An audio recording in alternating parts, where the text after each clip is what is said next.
one of the things I want to get into, and it's a weird concept, but when I discuss this with anybody else, they think I'm crazy because it's where it's my beliefs on this and cheat meals, and I don't believe in them, because the cheat days and cheat meals, or as people, we're in this society now that people want to have a positive spin, and I love positive spins, so I appreciate what they're doing, but they're like, oh, it's a treat day, you're treating yourself, you're having a treat day, you're having a treat meal, this is, but all you're doing is putting diesel in a gas engine.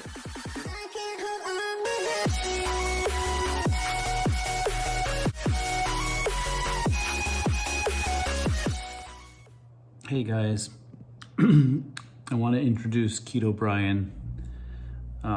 This is one of the most awesome episodes so far. They've all been really good, but he's got a few bits that you absolutely have to listen to. Like, you can't just eat bacon, which is a really great part. He also explains his concept of how you have to unfuck yourself, which I think is really a useful term, and a lot of people could use that. And he talks about how after going through health issues, he's like, now I have a neck, which, just, you'll see. He's really funny to talk to. And he's super positive. I mean, the thing that strikes me probably more than anything is he's really like, he looks at the way you kind of do your diet as I can do without, as opposed to I can't do it. And I think that's probably the main takeaway. He's really got his head on straight in a way that it's very inspirational. Like, he doesn't set a goal weight. He uses a lot of non-scale victories. He has so many things that make him unique and interesting, and I think you can just feed off of it. You can learn a ton. So without further ado, let's get to Brian, and you'll see him on Instagram as Keto Brian. So he's easy to find. He's really fun to talk to. He's got really funny stuff. So by all means, follow him on Instagram. And without further ado, Brian. Well, I'm Brian, aka Keto Brian on Instagram. I've been doing keto since July 1st, 2019. Before keto, I tried all the different supplemental diets, all these different fad diets that never panned out. The one thing that I've noticed with keto is you have to prepare, and so I went off of the old plans of these companies, and nothing against people that sell or thing with the companies that I've tried, but they destroyed my metabolism, and I basically just did it wrong, and I kind of gave up every single time. And so with keto, starting it back in July of last year, it was an idea that my wife brought up months and months previously. So we wanted to enjoy our summer, but we wanted to also start getting things right on the healthy side. So, and especially on my side, her side, her side, she wanted to lose about 20, 30 pounds. She did that, so she's fine. But on my side, so we kind of always been turned off to the idea of keto previously. And it was one of those that it was like, oh, I don't know if I can do that. I can't get this. I can't get that. I can't get that. And it kind of like scared me. And then finally I got to that point where I knew how I felt every morning. I knew how I felt throughout the day. I knew how tired I was for no reason. Even if I wasn't doing anything, I would sweat for no reason. It could be 69 degrees in my house with the air conditioner on, and I had usually for no reason at all. So, and I mean, that's fat guy problems. Fat guys out there know this. And maybe it's a big person too. Maybe it's the women go through it too. So but it was, it was one of those things that I was like, oh, and so I planned. Things that I try to do is that if I'm going to do something, I figure it out. And the one thing that I figured out is figure out your substance, figure out your alternatives, and understand your macros. People that do dirty keto, they're like, oh, I'm eating keto food, but I don't track anything. It kind of freaks me out because I couldn't tell you what I ate during the day and not know where my macros came from or how they balanced. I'm like, what is going here? So I would be lost without culture. And I know that one of your guests mentioned that, is it Beatrice or Beatrice?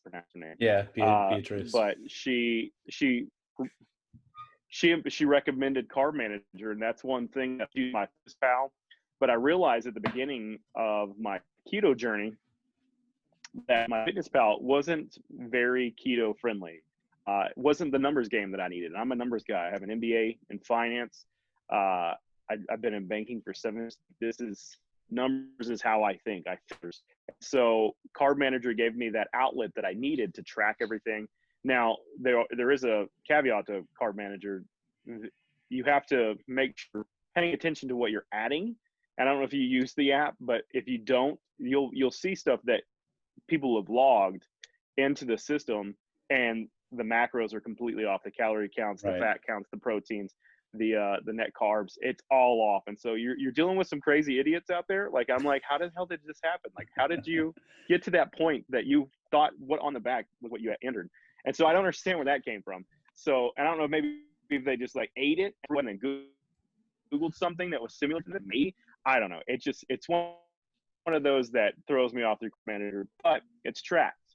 I paid for the full one, like the full thing for a year. And then I realized I didn't need it because I went out and from recipe outlets. I went out there and I knew that I could figure out the app. So, I mean, save the $35 a year and just, use Pinterest. It's free. So the world that, the one thing that kind of throws me off, and I try to tell this to people that are not keto, because they're like, "Oh, you're on the keto." I'm like, I don't see it. It's a lifestyle. It's a change. It's something that you can sustain, and other diets you can't really sustain. You go without for so long, your body starts to break. Keto, you're actually providing your body the nutrients and the foods that it needs to actually work itself out the way it's supposed to. And so when I went in this, I planned it for 3 months. 3 months. We went to Vegas. Yeah, so 3 months planned it before I even got in it. Planners, man. My wife's a list maker to figure out things because I want to make sure that I'm proficient in what I'm doing. Yeah, that makes a lot of I do sense. it with work, do it with my personal stuff. I coach my daughter's soccer team, and I coach my son's soccer team. I never played soccer in my life. Didn't play soccer growing up, but I learned how to coach it because if I'm going to be successful and I'm going to make the kids that I'm coaching successful, I have to know what I'm doing. And so I had to learn, I had to figure it out. And with what we had going on, we enjoyed a few trips. We went down to the beach here in Texas, and then we went to Vegas and drank and ate everything that we wanted to. And it was like a few weeks before we started keto. So I had my one last hurrah before I started keto. So it was Nice. like, and what better place to do that in? No. So I need to go back eventually after COVID. I'll tell you this, man. So Vegas, before we get into the keto stuff, I was in Vegas dressed up as Zach Galifianakis from the Hangover. So Nice. I had his wolf shirt, his white pants on, and I had it on, and I was going to the casinos dressed as Zach Galifianakis and Alan and that. So a lot of people took pictures with me, and so I want to go back and do that again, recreate it, but because Zach Galifianakis has now lost a lot of weight. I'm no longer just like fat, weird, nerdy guy. I can actually go through there and look like Zach Galifianakis, just a little bit taller, way taller actually. But so looking forward to that, going back in dressed on the Hangover at Vegas. But the thing that kind of sticks out the most to me, and like I said, keto is not a diet. It's not a diet. It's a lifestyle. It's a change. When I started this journey, man, I had no goal weight. Like I was still kind of, up until about 6 or 7 months ago, I started my Instagram account with keto, logged it, taking pictures and all that stuff, but hadn't really posted or gotten to the keto community. Kind of like I saw it on Facebook, in the Facebook keto community police, and it was like, I was like, oh, like I can't, like it drove me crazy. There's a lot of Karens and a lot of Kens there. And so I had no clue what like SW, CW and GW meant. And I was like, what is this, all this stuff? And so I started like paying attention, and they're like, well, it's your starting weight, it's your current weight, and it's your goal weight. And, I never had a goal weight. I started off at 333 pounds. And that wasn't my heaviest. My heaviest previously to that, it was just what I weighed in on July 1st, 2019. How I got to that point, I mean, the way I ate in Vegas a few weeks before and the way that I was eating before, I thought I was going to tip the scale at like 350. But 333, it was really 332.5, round up. And Round up. it kind of like was like, I have to, yeah, you round up, man. A lot of people will round down. And I was like, if it's 0.5 or higher in math, it's 333. It doesn't matter. So my math brain goes, hey, it's up. You're 333. So far I've lost 17 pounds. I'm the scale thing. I'm 200. Say that again. It actually cut out a little bit. How much did you lose? I never thought I'd reach this. I lost 117 pounds so far. And I'm at 17 pounds total since July 1st, 2019. And when people are like, when are you going to start integrating regular foods back in? And I was like, well, I do eat regular food. Just have decided to just continue this keto journey for as long as I continue to feel like the way I'm feeling. I mean, I didn't feel good. I wasn't healthy at all. I ignored my health problems, and that caught up to me, man. It really did catch up to me. And I'm 35 years old, and it caught up to me at 34 years old. It caught up to me even in my early 20s when I started peptic ulcers because of the way I was eating.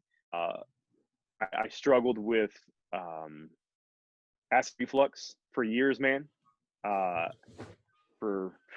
mean, straightforward. I feeling like I was drowning in stomach acid. It didn't matter how I slept or if I slept at an angle. Didn't matter. I'd wake up with just straight fire.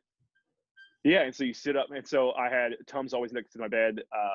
One of the things that I would do is eat string cheese in the middle of the night. Like put it back down. The cheese would actually put it down, and so that was like a healthy snack at 4 in the morning. But it ruined everything. I didn't sleep well. I couldn't get comfortable. It was one of those journeys that I just didn't, I didn't understand, but I didn't want to think at that time it was the way I ate. And I didn't want to listen to doctors. I just didn't, What did you kind of blame it on at that point? The doctor was going to. What did you say to yourself? Like, how did you kind of justify feeling that way? What was the story you told yourself? I'll tell you, this is funny. So my doctor, I'll tell you, the doctor that I was seeing at that time, this was 13 years ago. He was a bigger guy, and so he was a decent doctor. I should have listened to him, but he told me one day, he's like, you're developing this because of the way you eat. Your diet is just not your diet, how you sustain this is not how you eat. And he was like, so you need to avoid the junk food. You need to avoid, spicy foods right now. And I'm like, oh, spicy food's my life. Like, this is like, I crave spicy. If there's not like a kick to it, then I'm like, what is this? This is not food. And so the guy tells me, no fast food, nothing like that. And so my Tom's like, hey, and then while eating, he's left the office, and 10 minutes later, they're, checking me out, and I'm getting like prescriptions for all that stuff. Cause back then, they didn't have the system. They handed you the note. You'd have to go to Walgreens and take it to Walgreens. And then they called you an hour later to tell you your prescription's ready. They didn't just automatically send it back then, 13 years ago. Oh. And so while walking down the hallway, I look in his office, and that motherfucker's there eating Taco Bell. And I was like, how am I supposed to take this seriously? And I heard, and then his nurses at one point said, hey, one of his nurses was like, hey, and she was like, depending on, do you eat a lot of meat? And I was like, I do. And she goes, it might be your blood type. And so I said, oh, okay, it could be your blood type. And so I Googled blood type, and I'm type A. And if I eat red meat, I can develop a lot of peptic ulcers. And so I was like, oh, I got to eat more leaner protein. I got to eat more chicken, like I got to take the red meat and go through that way. So pork and chicken and fish and all that stuff. And so I changed from eating like steak and hamburgers, eating like chicken wings, and I love chicken wings. I still do. It doesn't matter. I find them to be the health snack that I can. But I went through this thought process, like how I justified it. Oh, it's my blood type. It's how I ate. It's my blood type. And 7 years later, again, I get another ulcer, and I'm like, holy, like I've been eating less red meat. I'm not doing like, oh, And I still ate like shit, man. I ate like shit, and I didn't want to justify it. I Just justified it different as something shit. that I That's ate. all. Yeah, yeah. I was like, oh, I had steak 4 weeks ago. Maybe I just didn't digest the steak. You know what I mean? Like, I would try to like do it that way, and I just didn't want to listen. I didn't want to listen. I didn't enjoy the food I ate and the food I cooked.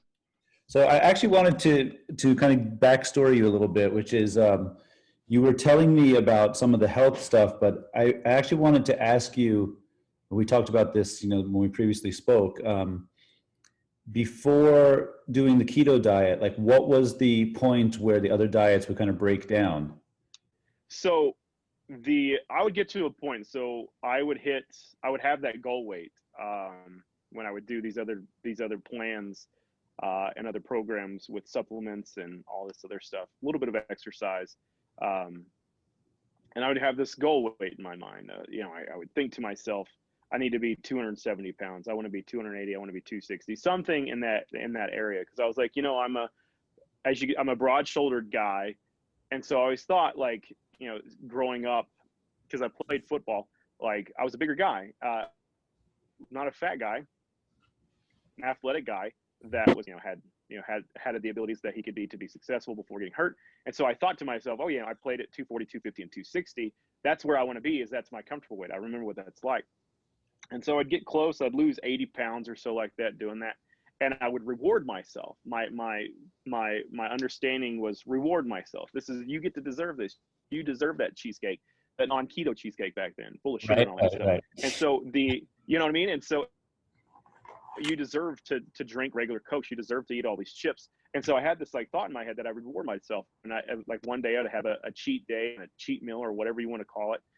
And and I would just go off of tracks, or it would be I pulled my calf when I was running, or I got sick, and a few times, one time I got the flu and strep at the same time, and so I just, instead of just putting myself back on track after I got better, I would just continue to eat all the carbs and all the crackers and all the chips. I ate all the good comfort food, and one of the things I want to get into, and it's a weird concept, but when I discuss this with anybody else, they think I'm crazy because it's my beliefs on this and cheat meals, and I don't believe in them because the cheat days and cheat meals, or as people, we're in this society now that people want to have a positive spin, and I love positive spins, so I appreciate what they're doing, but they're like, oh, it's a treat day. You're treating yourself. You're having a treat day. You're having a treat meal. This is,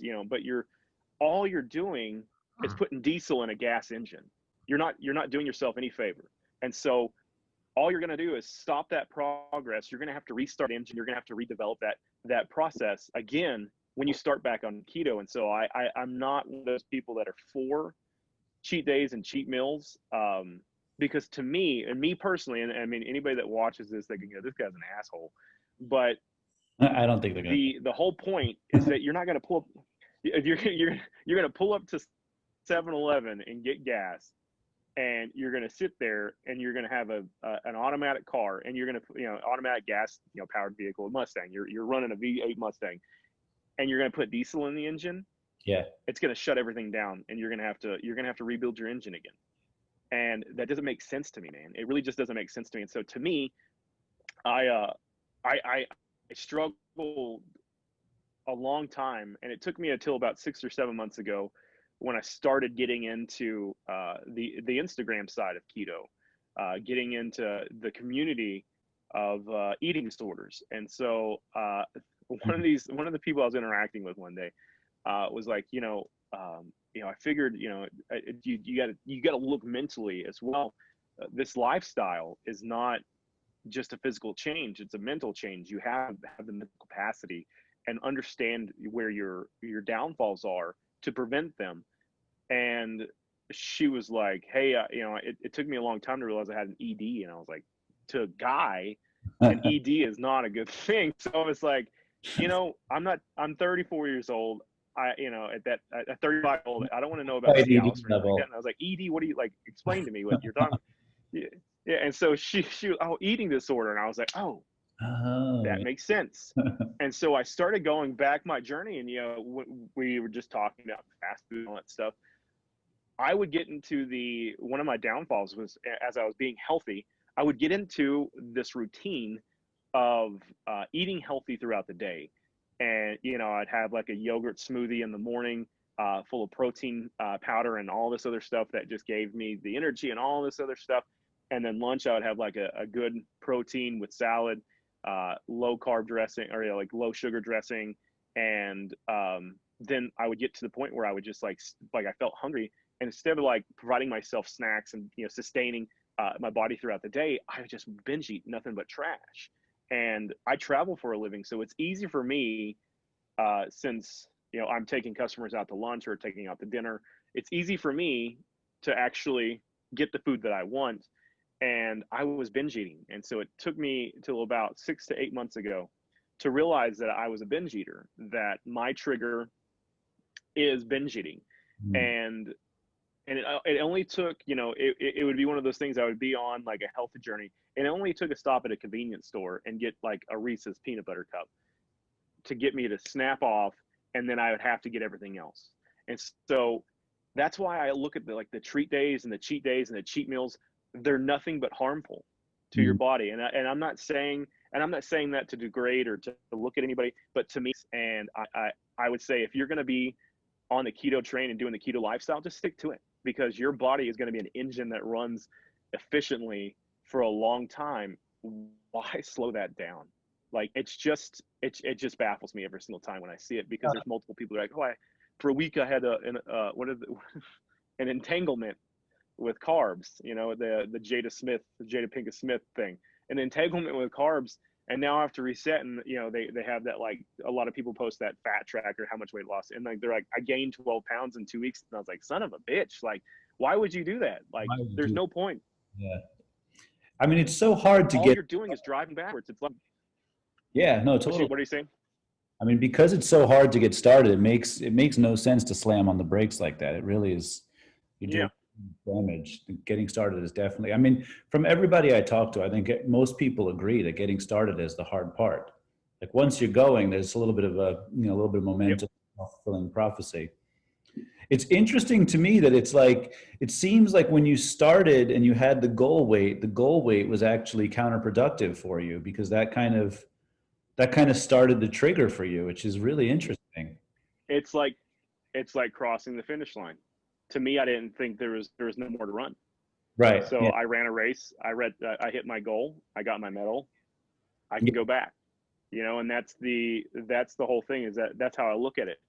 Is that with keto, it's not a simple, okay, we're going to do it's not a mile. We're not just running 4 laps around the track as fast as you can and stopping, stretching, and getting a drink of water and going back to the way you were. This is an actual long cross-country run. This is just a very, there's times that you're going to be slow. There's times that you're going to be quick. There's times that you're going to trip, but you have to continue to stay on the track. Like, you cannot get off of it, because once you get off of it, the terrain to get back onto it is just even more difficult. You're putting your body in a reset position, and it's not helping anything. All you're doing is resetting and having to restart again. And it takes 2 to 3 weeks for you to get back into ketosis, because your body wanted that carbs and wanted that sugar, and now it has to restart, and it's just, there's no point to it anymore. Like, to me, it's like, wait a second, no, I don't understand it. So it's really well said that it's like a cross country track. It's like, it's such a long term, it's kind of like you have to commit. And I'm an athlete. I'm a former athlete. So I speak in terms of like, I like it with how sports are, and I I'm a have, very cliche kind of guy. And so, see, there you go. So I'm very cliche, and as a coach, I'm very cliche. I find ways to motivate, and I always have some sort of stupid cliche to bring my point across. Like, this is why we're doing it. And so I do that with my own stuff. What's that? You use the same cliche, like, with your with the people you're coaching, or like with the kids? Like, do they mock you? Do they know? Correct. No, so like, I use a different thing. So this weekend we have our championship game. We're in second place. Even after the championship game, the team already has more points than we do, and so point levels in soccer, you could lose the championship game and still win the league. Right. And so we can win the championship game and be the winners of the tournament, but we don't win the actual league. And so I explained to and so my cliche this week was, here's what we're going to do. We're going to play spoil. You know, this has been their perfect season. We've had an almost perfect season. Let's go ahead and you guys, I said, they're the Cheerios. They're the Honey Nut Cheerios in the morning. They're delicious. They're being poured into the bowl. I said, we're the curdled milk in the fridge. We're going to spoil their cereal. Okay. And I said, that's what we're going to do on set. And they loved it. They ate it up. And so as a 10-year-old, they're like, I love this. As an adult, if I heard that, I'd be like, shut the hell up. Like, just stop. Just tell me what I need to do, and I'll get it done. So, you know, because my son would love it. He's 9. That's like perfectly in his wheelhouse. That's your audience. You know who it is. Yeah. You got to know your audience. Yeah, you got to know your audience, man. So, but really funny. I use like, you know, I'll go back to sports movies. And Remember the Titans, one of my favorite movies, and the team that I've hated the most that we played for 5 years. I used the Denzel Washington. They're gonna remember when they play the Titans, and I was like, they're gonna remember when they play us.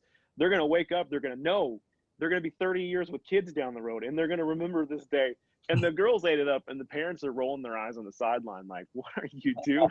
So, like, you know, I just, you know, I do what I do. So, it's really funny. It's awesome. That's what I have right there, man.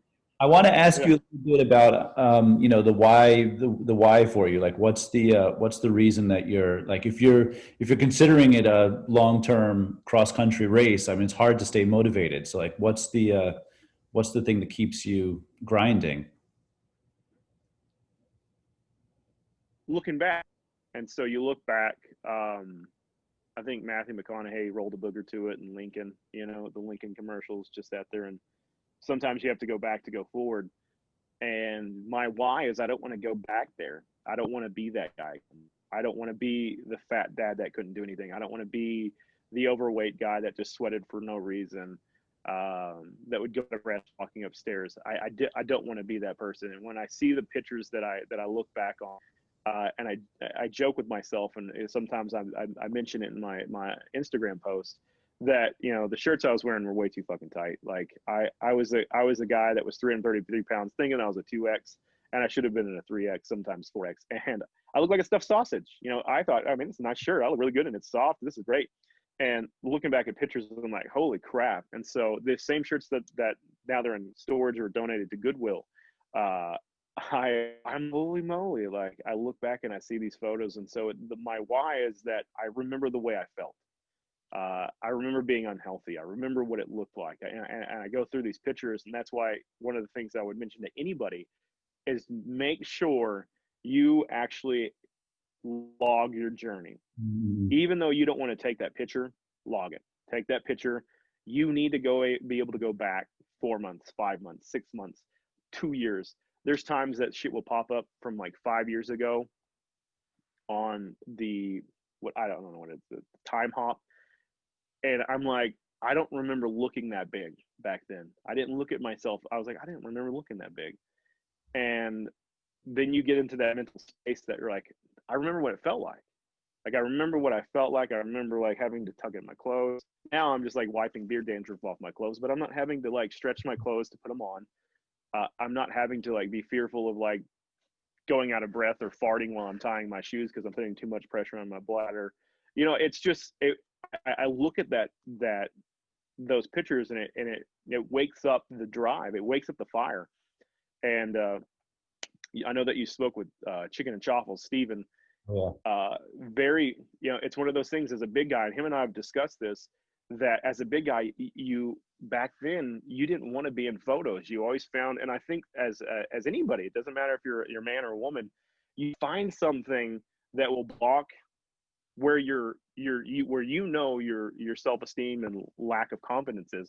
So I have a lot of pictures on my phone where you can see how the size of I am, but I would put my daughter in front of me and like have my hands on her shoulders, and I was like, oh yeah, you can't really see my stomach in this one. This is great, even though you can see that I was a very large man. And so you didn't want to take a photo. You were just kind of like, I want this picture. I don't want to do this. I don't like it. I don't want to see it. But I'm glad I did, because now I look back and I'm like, this is my why. I don't want to be that guy again. That's not the guy that I am now. I'm never going to be that person. And that's why I continue to have the same drive that I had July 1st, 2019. And I think my drive even now is more than it was back then. Back then I was like, okay, I'm figuring this out. I have a plan. And now I'm like, let's see what I can do with this. Let's see how I can continue to grow. Let's see how creative I can be to make keto even more friendly in my lifestyle, where I can show people that are naysayers and say, hey, whatever you're eating, I have a substitute for. And it's not a substitute that's worse than your food. It's actually just as good. And that's my whole point, is that I have even more of a plan just to continue to push and be better.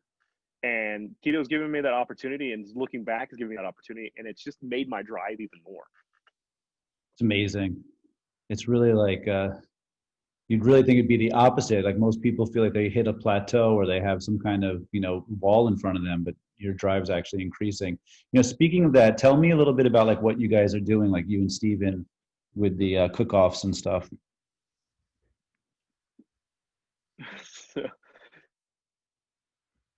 So Steven, it was a couple weeks ago, I said, hey, guess what I'm going to be making this weekend?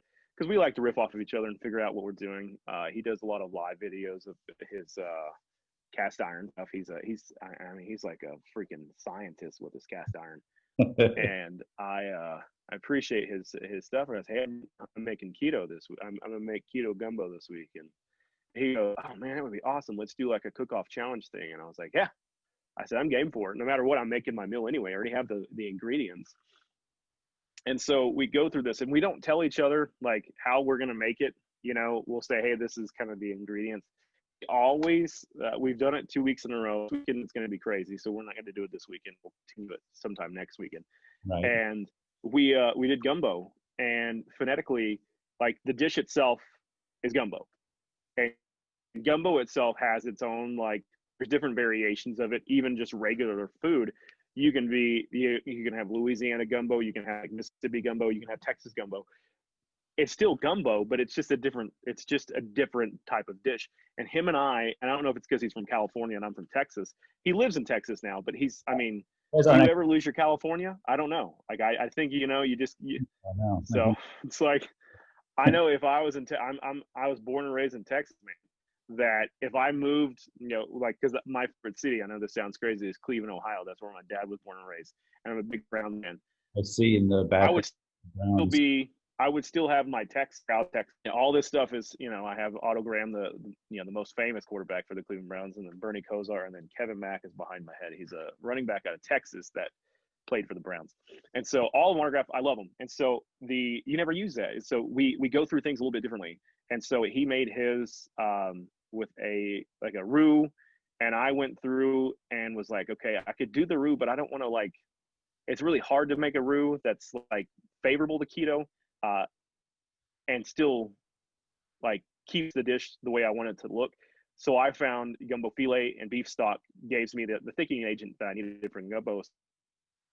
So our gumbos were completely in the Cajun Holy Trinity, which is onion, bell pepper, and celery.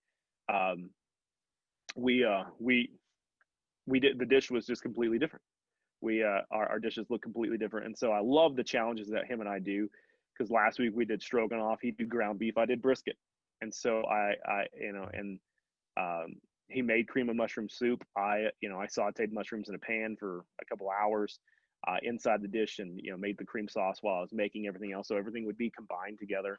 So we always go through and make the same dish, but it always looks different, and it's always everything's phonetically different. Like we have different brains, and I love that challenge, because it kind of opens me up to like, oh, what can we do? Like, and now we're talking about Chinese dishes, and like so it's like like I'm like, how the hell am I going to do this? And we go through and we figure out the process. I looked at the, like if it's orange chicken, you figure out, okay, this is what the dish looks like. How can I keto friendly this? It continues even to have more drive. That gives me even more like, I got to keep doing this, because we're showing these Instagram people and our followers keto's not boring. It's not just bacon and eggs. Even though he can live off eggs, I can't do that. He's not- And He told me he would and eat I don't know every single meal if he how could. this is like. I love eggs so much. I do so, man. Yeah, and so like me after 3 days, I'm like, no, I got people that do egg fast. I'm like, how the hell do you do that? One, eggs get tiring after 2 meals. Two, you fart and you're gonna shit yourself for like a few days. Like, just why would you do that to yourself? It doesn't make sense to me. It doesn't. But I always see these egg fasts. I'm like, oh, I got off my 6-day egg fast, and I was like, why? I feel bad for your family. Like, that's like you're gonna have like a gas bubble around you this whole time. But Steven loves eggs, and you know these contests, like we're trying to, and I love sending them to my friends, and I love sending them to my family that don't do keto, and say, hey, I made a keto gumbo, or I made keto chili, or I made this keto pozole. What's the feedback from your family? Because I try to make sure the Mexican food that that's around me. What's the feedback from your family? What's that? Like the family that's non-keto, what's their feedback? So, you know, they're supportive now. At first, they were confused exactly, and they were always like, "What? Like, what? You can't like." You know, they. The thing is that Worried for your thinking wise, you got to listen to you guys. So they weren't like. There's a few people that are like, "Oh, it could be fatty." Or you know, I'm like, I'm not eating bacon every single meal. Like, if you eat bacon every single meal, you're gonna clog your arteries and have a heart attack. Like, I don't care how skinny I am. Right. I'm not doing that. Even though I had bacon eggs, absolutely amazing. But the like, it's not an everything meal. You still have to eat healthy. You still have to find your vegetables. You still have to be able to make sure they're non-starch, lean proteins, and good healthy fat sources. So it's but the consensus was confusion, because none of them, when you go to a doctor, usually they're like, you gotta have a high protein, low fat diet, and I'm doing the alternative. And I had some naysayers that kind of lit the fire even more. People are like, "Oh, you're gonna fail," and he stated, honestly, that I had failed for multiple times and multiple years, that I would revert back to my previous ways, and I've continued that drive. And so, and I think that's the one thing that we all struggle with, and people are afraid of, is the naysayers, and they let the can'ts and the won'ts and the should affect them, and it really has everything to do with what's up here, is what you believe. And so I love nowadays showing the naysayers, hey, like, this is what I've done in 16 months, almost 17 months. Very This cool. is what I'm doing. As you can see, this is not a boring lifestyle. And I like to joke with the person that early on, I had a Michelob Ultra with a keto friendly meal, and they're like, "Oh, if you drink alcohol, you're stupid. This is not a diet. That's not what you do. If your doctor would see that." And I was like, "It's a low carb beer that I fit into my macros. Mhm. Like, it's not going to throw anything off." And they're like, "This is why you always fail." And it hit me, like, it hit me right then, and it did upset me. Like, I mean, I was like, I was sad.